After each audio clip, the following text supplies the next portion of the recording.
Hi everyone, welcome to my YouTube channel CompTuts. I hope you all are learning well with CompTuts.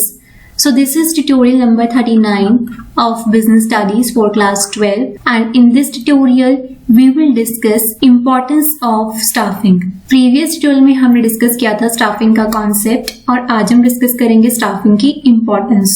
Okay तो चलिए students start करते हैं हमारा आज का सेशन और समझेंगे बेसिकली कि स्टाफिंग की क्या इंपॉर्टेंस होती है और क्या नीड होती है। ठीक है, ट्यूटोरियल नंबर 38 में हमने समझा था स्टाफिंग का कॉन्सेप्ट, जिसमें मैंने आपको सारा जो मेन क्रक्स है स्टाफिंग का वो समझाया था। स्टाफिंग का मीनिंग एंड स्टाफिंग की डेफिनेशन जो है ये हम ऑलरेडी कंप्लीट कर चुके हैं एंड आज हम करेंगे one of the most important topic of this chapter which is importance of staffing और नीड और बेनिफिट्स ऑफ स्टाफिंग। ओके तो चलिए स्टूडेंट स्टार्ट करते हैं हमारा आज का सेशन। स्टाफिंग की इम्पोर्टेंस स्टार्ट करने से पहले एक बार रिकॉल कर लेते हैं कि व्हाट इज स्टाफिंग। तो स्टाफिंग बेसिकली क्या होता है हमने डिस्कस किया था प्रीवियस ट्यूटोरियल में। Staffing means finding the right people for the right job with the right qualification and at the right time. Okay, staffing एक ऐसा मैनेजरियल फंक्शन है जिसमें हम राइट पर्सन को राइट जॉब पर प्लेस करते हैं। ठीक है, in other words staffing means filling and keeping filled the posts with people. मैंने आपको बताया था कि स्टाफिंग का जनरल सेंस में मीनिंग क्या होता है, पुटिंग पीपल टू जॉब्स, यानी कि जो आपने ऑर्गेनाइजिंग फंक्शन में एक ऑर्गेनाइजेशन स्ट्रक्चर क्रिएट किया है जिसमें आपने पोस्ट क्रिएट करी है, जिसमें आपने जॉब्स क्लैरिफाई करी हैं, तो वो जो आपने जॉब्स क्लैरिफाई करी हैं, जो आपने पोस्ट क्रिएट करी है, अब उन पोस्ट को हम फिल करते हैं इस फंक्शन में, यानी कि staffing function. Okay so I hope आप स्टाफिंग का जो मीनिंग है वो आप लोगों को क्लियर हो गया होगा। फिर भी ये वाला ट्यूटोरियल वॉच करने से पहले आप ट्यूटोरियल नंबर 38 जो है वो जरूर देखना, क्योंकि उसमें सारा क्रक्स जो है स्टाफिंग का वो मैंने बहुत अच्छे से और डिटेल में एक्सप्लेन किया है। ओके तो चलिए अब हम समझते हैं स्टूडेंट्स की स्टाफिंग की इंपॉर्टेंस क्या होती है। अगर आपको एग्जाम में पूछा जाता है कि स्टाफिंग की इंपॉर्टेंस क्या है या स्टाफिंग की नीड क्या है या स्टाफिंग की क्या क्या बेनिफिट्स हैं, तो उसमें यही चीजें जो आपने एक्सप्लेन करनी है। ठीक है, देखो किस तरीके से आपको क्वेश्चन आएगा। आपको कभी भी एग्जाम में ऐसे नहीं आएगा that you have to explain the importance of staffing, ऐसे कभी भी आपको एग्जाम में नहीं आएगा। आपको जो क्वेश्चन है वो इस तरीके से आएगा like this, that you have to explain staffing as a function of management. Also explain by giving any 4 reasons why proper staffing is required in an organization. ये जो क्वेश्चन आपके CBSE बोर्ड के 2010 में आया हुआ है और इस तरीके के क्वेश्चन जो आप लोगों को एग्जाम में आते हैं। ठीक है, अब से मैं हर एक ट्यूटोरियल में क्वेश्चन भी ऐड किया करूंगी ताकि आप लोगों को पता चले कि क्वेश्चन इस तरीके से आता है और हमने उसका आंसर किस तरीके से एक्सप्लेन करना है। ठीक है, तो जब आपको ये वाला क्वेश्चन आएगा तो पहली लाइन समझ के तो आपको ये क्लियर हो गया कि explain staffing as a function of management, तो इट मीन्स आपने स्टाफिंग को अच्छे से एक्सप्लेन करना है। अब इस वाले पार्ट में आप क्या एक्सप्लेन करेंगे जो मैंने आपको प्रीवियस ट्यूटोरियल में समझाया था, यानी कि थोड़ा सा स्टाफिंग का कॉन्सेप्ट जो आपके इंट्रोडक्शन वाले पार्ट में जाएगा, फिर स्टाफिंग का मीनिंग, और अगर क्वेश्चन 6 मार्क्स का होता है तो आप स्टाफिंग की डेफिनेशन भी लिखेंगे। ठीक है, और जरूरी नहीं होता कि सारा ही आपने एक्सप्लेन करना होता है, आपने इसको अपने वर्ड्स में एक्सप्लेन करना होता है, बट जो भी आप लिखेंगे वो टू दी पॉइंट, ब्रीफ और कंसाइज होना चाहिए। ठीक है, ये तो होगा कि कॉन्सेप्ट ऑफ स्टाफिंग। उसके बाद सेकंड है, आपको बोला है also explain by giving any 4 reasons, यानी कि आपको 4 रीजंस देने हैं why proper staffing is required in an organisation. जब आपको ये वाला क्वेश्चन दिया है तो कई बच्चे ना कंफ्यूज हो जाते हैं, वो पैराग्राफ्स लिख कर आ जाते हैं अपनी अकॉर्डिंगली कि स्टाफिंग में हमें अगर लोगों से काम करवाना है तो हमें स्टाफिंग की नीड है, ये है वो। बातें तो सही होती हैं बट फिर भी उनको मार्क्स नहीं मिलते हैं। ठीक है, यहाँ पर बात आ जाती है आपकी राइटिंग स्किल्स की। ओके तो ये जो 4 रीजंस हैं इसमें क्या क्या आएगा, इसमें आएंगे आपकी इंपॉर्टेंस या नीड्स या फिर बेनिफिट्स ऑफ स्टाफिंग जो आज हम डिस्कस करने वाले हैं। ओके तो आपने इस ट्यूटोरियल को कंप्लीट वॉच करना है और बहुत ध्यान से पॉइंट्स को समझना बहुत इजी है। जब आप लोग ये ट्यूटोरियल वॉच कर लेंगे देन इस क्वेश्चन का जो आंसर है ना आप लोग अपनी नोटबुक पर जरूर लिखना। ठीक है, और अपने आंसर्स जो है आप लोग मुझे सेंड करना, आप लोग मुझे इंस्टाग्राम पर सेंड कर सकते हैं। मैंने अपने इंस्टाग्राम का जो लिंक है वो डिस्क्रिप्शन बॉक्स में मेंशन कर रखा है, वहां जाकर चेक कर सकते हैं। और जिन भी स्टूडेंट्स के आंसर्स जो राइट होंगे, अच्छे से प्रेजेंट किया होगा, I will surely present his or her answer sheet on my next tutorial. Okay so guys आपने ये जो ट्यूटोरियल है कंप्लीट वॉच करना और बिल्कुल सीरियसली और बहुत ध्यान से समझना है। ये चीज मैंने इसलिए ऐड करी है ताकि आपको ये भी समझ में आ जाए कि एग्जाम में किस तरीके से क्वेश्चंस आते हैं और उनको किस तरीके से आपने प्रेजेंट करना है एग्जाम में। ओके तो आइए अब हम समझते हैं इम्पोर्टेंस ऑफ स्टाफिंग। ठीक है, देखो स्टाफिंग एक बहुत इंपॉर्टेंट फंक्शन है ऑर्गेनाइजेशन का। अगर ऑर्गेनाइजेशन में स्टाफ ही नहीं होगा, ऑर्गेनाइजेशन में ह्यूमन रिसोर्स ही नहीं होगा, तो ऑर्गेनाइजेशन में क्या काम होगा। ठीक है, मैंने आपको समझाया था कि एक ऑर्गेनाइजेशन के पास जितना मर्जी फिजिकल और फाइनेंशियल रिसोर्सेज हो, बट अगर उसके पास एक अच्छी क्वालिटी का, एक सुप्रीम क्वालिटी का ह्यूमन रिसोर्स नहीं होगा, तो वो ऑर्गेनाइजेशन कभी भी सक्सेसफुल नहीं हो सकती है। ठीक है, किसी भी ऑर्गेनाइजेशन की जो सक्सेस है या फेलियर है वो किस पर डिपेंड करता है, उस ऑर्गेनाइजेशन के ह्यूमन रिसोर्स पर।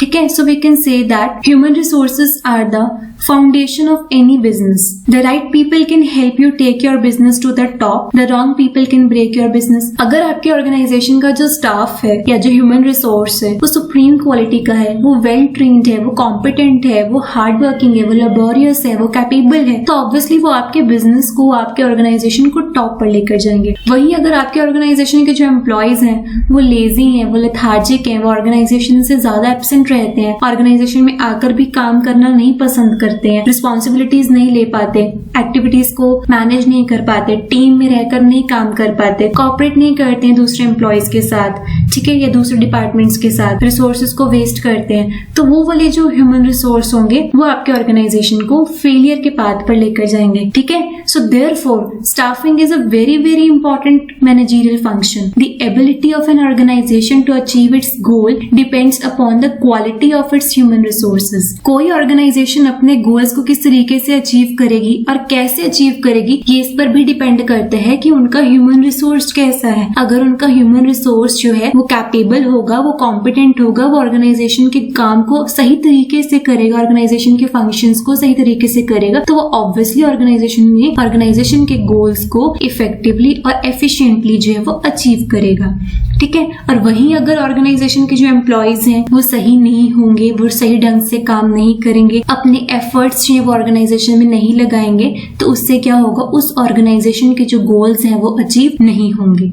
Okay, so human resources are the foundation of any business. Okay, no organization can be successful unless it can fill and fill the various positions provided for in the structure with the right kind of people. कोई भी organisation जो है वो successful नहीं बन सकती अगर हम राइट पर्सन को राइट प्लेस पर नहीं अपॉइंट करेंगे। Okay, so that is why staffing is the most important function in an organisation. Okay, proper staffing ensures the following benefits to the organisation. अगर हम प्रॉपर स्टाफिंग करते हैं, proper staffing का मतलब क्या होता है, finding right people for the right job with the right qualification at the right time. Okay, अगर हम प्रॉपर स्टाफिंग करते हैं तो इससे हमें क्या क्या बेनिफिट्स होते हैं या क्या इंपॉर्टेंस है या फिर क्या नीड है, अब हम उसको समझते हैं। ठीक है, जब भी आपको इस तरीके से क्वेश्चन आएगा ना, तो डायरेक्टली आपने ये 4 रीजंस एक्सप्लेन नहीं करने। सबसे पहले आपने ये इस तरीके से एक्सप्लेन करना है, यानी कि आप इस तरीके से जो भी आपको स्टेटमेंट दे रखी होगी, जरूरी नहीं आपको सेम यही क्वेश्चन आएगा। ठीक है, ये जस्ट मैंने आपको बताया कि CBSE 2010 में क्वेश्चन आया हुआ है, तो अगर इस तरीके के क्वेश्चन आते हैं आपने उसको किस तरीके से एक्सप्लेन करना है। अब जो आपको स्टेटमेंट दे रखी होगी आपने उसी स्टेटमेंट को पहले इस तरीके से अच्छे से एक्सप्लेन करना है, फिर आप लास्ट में लिखेंगे कि proper staffing ensures the following benefits to the organisation, फिर आप आगे इंपॉर्टेंस या बेनिफिट्स या जो नीड्स है उनको एक्सप्लेन करेंगे लाइक दिस। ओके, इस तरीके से जो है हम एग्जाम में आंसर्स लिखकर आते हैं। ठीक है, आप समझते हैं क्या क्या इंपॉर्टेंस होती है स्टाफिंग की या बेनिफिट्स या क्या नीड है। नंबर 1 इंपॉर्टेंस है staffing is helpful in discovering and obtaining competent personnel for various jobs. देखो, स्टाफिंग में हम क्या करते हैं, कॉम्पिटेंट पर्सनल क्या होता है, जो ह्यूमन रिसोर्स होता है, यानी पर्सन से बना पर्सनल। ठीक है, तो स्टाफिंग में हम क्या करते हैं, जो कॉम्पिटेंट पर्सनल होते हैं उनको एम्प्लॉय करते हैं जॉब्स पर एट डिफरेंट लेवल, यानी कि राइट पर्सन को राइट जॉब पर प्लेस करते हैं। ठीक है, स्टाफिंग में हम डिफरेंट टेक्निक्स का यूज करते हैं for recruiting and selecting the employees. अब जैसी ऑर्गेनाइजेशन होगी, जिस तरीके से ऑर्गेनाइजेशन को ह्यूमन रिसोर्स की रिक्वायरमेंट होगी, उसी तरीके से ऑर्गेनाइजेशन जो है उन टेक्निक्स का यूटिलाइज करती है। समटाइम्स हम क्या करते हैं, इंटरनल रिक्रूटमेंट करते हैं, जैसे कि हम प्रमोशन करते हैं, और समटाइम्स क्या होती है, एक्सटर्नल रिक्रूटमेंट की जाती है। आप बाहर से एप्लीकेंट्स की एप्लीकेशन जो है वो इनवाइट करते हैं, ठीक है, जिससे हम उसमें एडवर्टीजमेंट्स देते हैं, उसके बाद कैंपस प्लेसमेंट होती है। So there are various techniques to employ the personnel in an organisation. Okay, तो स्टाफिंग फंक्शन जो है वो हेल्प करता है in discovering and obtaining competent personnel for various jobs. Clear. Second importance है helpful in better performance by putting right person on the right job. Staffing में हम क्या करते हैं, राइट पर्सन को राइट जॉब पर प्लेस करते हैं विद द राइट क्वालिफिकेशन। यानी कि अगर जिस पर्सन ने MBA इन HR कर रखा है तो आप उसको HRD डिपार्टमेंट में ही एम्प्लॉय करेंगे। जिसने MBA इन फाइनेंस कर रखा है उसको आप फाइनेंस के डिपार्टमेंट में ही एम्प्लॉय करेंगे, ठीक है। तो आप उस पर्सन को उसी प्लेस पर एम्प्लॉय करते हैं जिस पर्सन को जिस फील्ड की नॉलेज है, ठीक है। अगर मुझे कॉमर्स की नॉलेज है तो ऑब्वियसली अगर मुझे कोई स्कूल या कोई कॉलेज हायर करेगा तो वो किस पोस्ट के लिए करेगा, ऑब्वियसली कॉमर्स डिपार्टमेंट के लिए, ना कि साइंस के लिए, ठीक है। तो इससे क्या होता है, जब हम राइट पर्सन को राइट जॉब पर प्लेस करते हैं, इससे क्या होता है, जो परफॉर्मेंस है वो इम्प्रूव होती है, प्रोडक्टिविटी इंक्रीज होती है, मिनिमम वेस्टेज होती है और ऑर्गेनाइजेशन के जो गोल्स हैं वो इफेक्टिवली और एफिशिएंटली जो है वो अचीव होते हैं। Okay, then number third importance क्या है, that it is helpful in continuous survival and growth of the enterprise through succession planning for managers.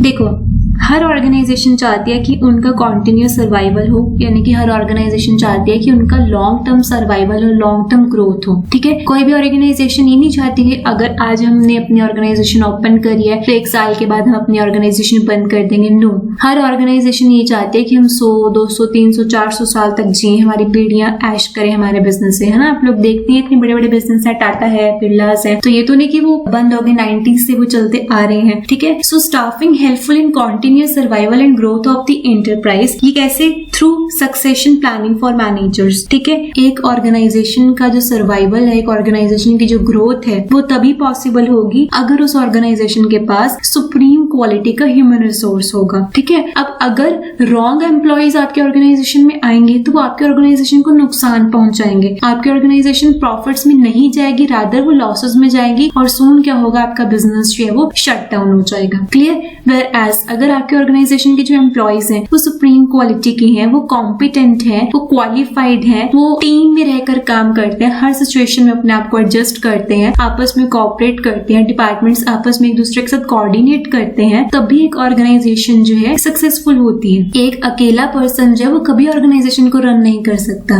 इतनी बड़ी बड़ी ऑर्गेनाइजेशन में 100, 200, 250, इनफैक्ट थाउजेंड्स एम्प्लॉय होते हैं एक ऑर्गेनाइजेशन में। तो एक ऑर्गेनाइजेशन जब नंबर ऑफ पीपल से मिलकर बनती है, हमने स्टडी किया था कि organisation is a plurality of persons, यानी कि it is a group of persons. So अगर वो पर्संस जो है वो सुप्रीम क्वालिटी के होंगे तभी वो ऑर्गेनाइजेशन का सर्वाइवल होगा, तभी वो ऑर्गेनाइजेशन की ग्रोथ होगी, अदरवाइज नहीं होगा। Okay, so staffing is very helpful in continuous survival in growth of the enterprise. Okay, then number fourth importance है that it is helpful in optimum utilisation of the human resource. Now staffing में जितनी भी human resource related activities होती है उनको systematically perform किया जाता है, ठीक है। सबसे पहले वर्कफोर्स प्लानिंग की जाती है, यानी कि देखा जाता है कि कितने ह्यूमन रिसोर्स की रिक्वायरमेंट है according to the organization as per the organization needs, और कितने डिपार्टमेंट में और किस लेवल पर कितने एम्प्लॉयज की नीड है, ठीक है। देन उसके अकॉर्डिंगली रिक्रूटमेंट होती है, फिर सिलेक्शन होती है, फिर ट्रेनिंग एंड डेवलपमेंट होती है, फिर प्लेसमेंट एंड ओरिएंटेशन होती है, इंडक्शन होता है, ये सब चीजें होती है, ठीक है। सो स्टाफिंग में हम जो भी काम करते हैं रिलेटेड टू ह्यूमन रिसोर्स वो सारा सिस्टमैटिकली वे से होता है बाय एंश्योरिंग कि टाइम एफर्ट को सेव किया जाए और मिनिमम से मिनिमम जो है वो वेस्टेज हो। Okay, and that is why staffing is helpful in optimum utilisation of the human resource. Okay, and the last importance is that it is helpful in improving job satisfaction and morale of employees. Now staffing is also helpful in improving job satisfaction. अब job satisfaction कैसे होगी? जब हम right person को right place पर appoint करेंगे तो obviously उसको जॉब सेटिस्फैक्शन होगा। अगर मुझे कॉमर्स की नॉलेज है और अगर एक कॉलेज वाले मुझे कॉमर्स डिपार्टमेंट में जॉब देते हैं जो मेरे लिए राइट प्लेस है, वहीं पर अगर मुझे जॉब मिलती तो ऑब्वियसली जो एम्प्लॉय है वो अपनी जॉब को सही तरीके से परफॉर्म करेगा और with the feel of belongingness वो डेडिकेटेड होगा अपनी जॉब के towards. Okay, and this leads to job satisfaction. And second है it is also helpful in improving morale of employees. अब जब ऑर्गेनाइजेशन स्टाफिंग करती है तो वो ह्यूमन बिहेवियर की भी स्टडी करती है, एंड जैसे ऑर्गेनाइजेशन का ह्यूमन रिसोर्स होगा उसी के अकॉर्डिंगली वो रिक्रूटमेंट पॉलिसी, प्रमोशन पॉलिसीज जो है वो फॉर्मुलेट करते हैं, उनको इंसेंटिव्स देते हैं, ठीक है, उनको रिवॉर्ड्स देते हैं। अगर कोई एम्प्लॉय जो है वो अच्छा काम करता है, उनके टारगेट्स ज्यादा अचीव करता है, उनकी सेल्स को इंक्रीज करता है, उनके लिए प्रॉफिटेबल अपॉर्चुनिटीज को ग्रैब करता है, तो इससे क्या होता है वो जो ऑर्गेनाइजेशन उन एम्प्लॉयज को इंसेंटिव्स देती है, अलाउंसेस देती है, monetary and non monetary benefits देती है, जिसकी वजह से क्या होता है, उन एम्प्लॉयज का जो मोरल है वो इम्प्रूव होता है। ठीक है, and this leads to the betterment of the organization, and इससे क्या होता है, ऑर्गेनाइजेशन जो अपने गोल्स को सक्सेसफुली अचीव कर पाती है। ओके, खाली सिर्फ एम्प्लॉयज की ही रिस्पॉन्सिबिलिटी नहीं होती कि वो ऑर्गेनाइजेशन के लिए काम करे, ऑर्गेनाइजेशन की भी इक्वल रिस्पॉन्सिबिलिटी होती है कि वो अपने एम्प्लॉयज का ध्यान रखे, उनको अच्छा वर्किंग एनवायरनमेंट प्रोवाइड करे, सेफ वर्किंग एनवायरनमेंट जो प्रोवाइड करे, ताकि हर एक एम्प्लॉय जो है उस ऑर्गेनाइजेशन को अपनी ऑर्गेनाइजेशन समझकर जो है वो काम करे। अगर एक ऑर्गेनाइजेशन अपने एम्प्लॉयज को अच्छा फील करवाती है, उनको वैल्यू देती है, उनको डिसीजन मेकिंग में पार्टिसिपेट करवाती है, तो ऑब्वियसली जो एम्प्लॉयज हैं वो भी with the feel of belongingness जो ऑर्गेनाइजेशन में अपना अच्छा काम जो है वो करेंगे। ओके, सो ये होते हैं बेसिकली 5 मेन इंपॉर्टेंस या फिर नीड्स और benefits of staffing in an organisation. Okay, I hope आपको इम्पोर्टेंस ऑफ स्टाफिंग जो है वो क्लियर हो गया होगा। अब जब आपने ये पॉइंट्स एक्सप्लेन कर दिए, तो इन क्वेश्चंस में जब आपको इस तरीके से क्वेश्चन आता है ना, तो इनके बाद आपको कंक्लूजन भी जरूर लिखना होता है, तभी आपको मार्क्स मिलते हैं। This is must. Okay, so अब हम यहाँ पर क्या कंक्लूजन देते हैं कि staffing function must be performed efficiently by all organizations. If right kind of employees are not available, it will lead to wastage of materials, time, effort and energy, resulting in lower productivity and poor quality of products। अभी आपको बताया कि अगर organisation में right kind of human resource नहीं होगा, तो obviously wastage of materials होगा, टाइम होगा, एफर्ट एंड एनर्जी होगी, जिसकी वजह से क्या होगी, प्रोडक्टिविटी डिक्रीज होगी and poor quality of products होंगे, और ऑर्गेनाइजेशन की जो सेल्स है वो भी डिक्रीज होगी। Okay, the enterprise will not be able to sell its products profitably.